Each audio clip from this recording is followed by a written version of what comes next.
Disclaimer लाको देखिहाल्नु भो। ल अब सुरु गरौँ। यो व्हाट्सअप ग्याङ, के छ खबर तपाईहरुको? स्वागत छ तपाईहरुलाई 35 जना मान्छेहरूले मन पराएको नेपाली धार्मिक सांस्कृतिक कला बिनाको कलात्मक कार्यक्रममा। त गाइज यार, सबैभन्दा पहिला त यो भिडियोमा छड्के नजर सबैजनाले फाल्दिनुस्।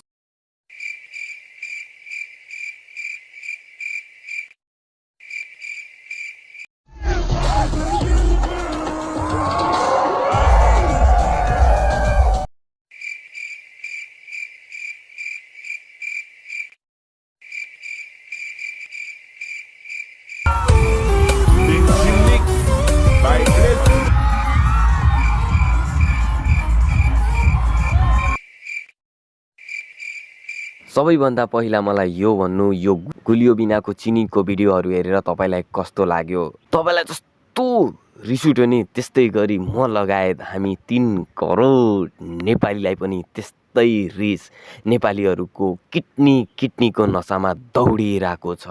तपाईलाई भन्दिम, एउटा घरमा उमङ्गै उमङ्ग छ। त्यो किन थाहा छ? त्यहाँ छोरा जन्मेको छ। 14,000 को खसी पनि ल्याएर छैटीको दिनमा काटिसकेका छन्। मतलब खुसी नै खुसी छ चौतर्फी। 18 वर्षपछि त्यही छोरोले यो किसिमको हरकत गर्दछ भने उसका आमा बुवाको कन्डिसन के होला? उसका आमा बुवाहरू कोमाको चिसो हावा त खाने नै भइहाले। ल यो भिडियोबाट सुरु गरौँ।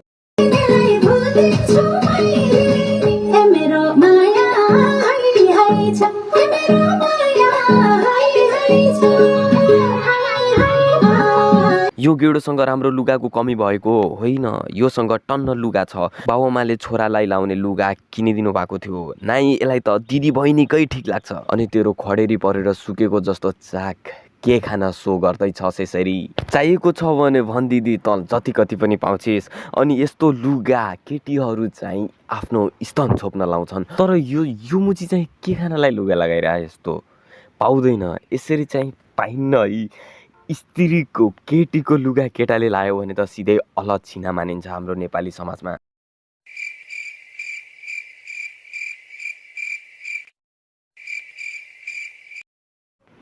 झाडी नै झाडी छ पछाडि, नदी पनि छ। थाहा छ सबैलाई तेरो यहाँ के भएको थियो भनेर। लास पारेर रातो बनाएको दाजुले तिमी दिदीको ठोकाइसकेपछि त अलि शान्त भयो होला नि तिमीलाई। त्यही पनि नाइट ड्रेस लगाएर आफ्नो चल्लो लफ्याक गरेर अझै रिल बनाइरहेको छ। यो रन्डीलाई त एउटा मर्दले त पुग्दैन। मर्दबाट कति बेला यस्तो हरकतहरू झर्न सक्छ थाहा छ? जति बेला त्यो मर्दले भात होइन पराल खान्छ।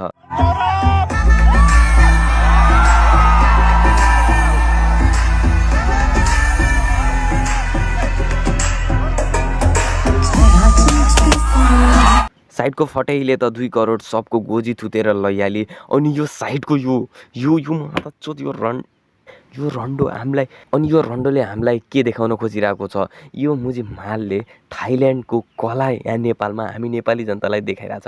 के नेपाली जनताले तमुजीको कला देखाएर के छोल्दैन? तमुजी केटोस्। यदि त्यहाँ नोरा फतेहीले गर्थ्यो भने सबै केटाहरूको त त्यहाँ माल झर्ने थियो मुजी। तैँले त गरिस्, अब तिनीहरूको मुत पनि झर्दैन। अनि भाइ त आफ्नो कम्मर देखाएर मर्दहरूलाई के जोसाउन खोजिरहेको छस्?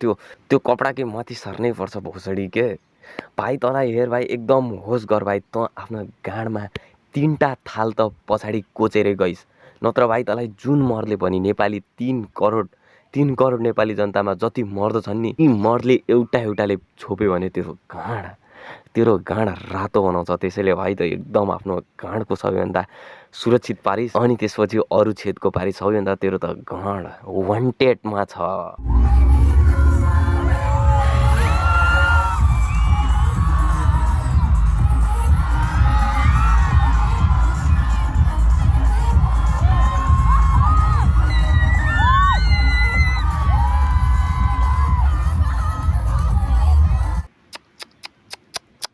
अब यही मात्रै बर्बादी बाँकी थियो र भाइ यार? बिचराको एकदमै बाध्यता छ। यति गरेन भने 2 छाकको खाना कसरी आउने भयो? यो झाटोलाई कति केटाहरूलाई उफार्न मजा आउँछ के? यो झाटोलाई के लाग्छ जब होइन आफूले पानी फाल्छ नि आफ्नो टाउकोमा, त्यति बेला यो झाँटोलाई आफू केटीभन्दा पनि हट्छु महसुस हुन्छ। मुठा हानी हानी सुकाएको ज्यानले यस्तरी उफारिरहेका केटाहरूलाई जो होइन यसको डान्स हेरेर जो कराइरहेछ तिनीहरू त केटी भनेको तिनीहरूलाई के लाग्छ थाहा छ? जुपिटरको बासिन्दा हुन् जस्तो लाग्छ। तिनीहरूले अहिलेसम्म केटी भन्ने नाम नै सुने हैनन्।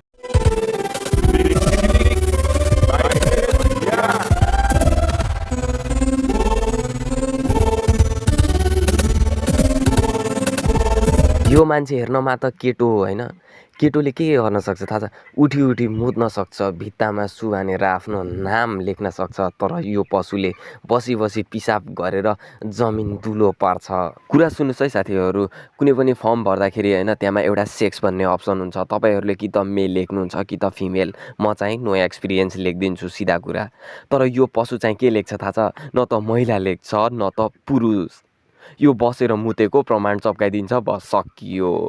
घरमा खुसियाली छोरोले पछि गएर यही हरकत गर्छ भनेर फैलिएको थियो होला। अब एलजिबिटीको अध्यक्ष केटीहरूले सेक्सी भनेर केटाहरूलाई देखाउँछन्, तर तमुजी चाहिँ कसलाई देखाउँछस्? अब यो त ट्यालेन्ट होइन भोसडी के, यो त मुजी कहिले पनि निको नहुने कमजोरी हो तेरो। यस्तै किसिमको रोगहरू फैलिरहेको छ भने मलाई सेयर गर्नु होला। अनि आजको यो भिडियो बनाउन एकदमै मेहनत लागेको छ, सो सबैजनाले लाइक ठोकिदिनु होला, भिडियोलाई आफ्नो साथीहरूसँग दबाएर सेयर गरिदिनु होला। अनि यस्तै किसिमका बक्चोदी भिडियोहरू छन् भने हामीलाई सेयर गर्नु होला। आजलाई यति नै, हस्त, धन्यवाद।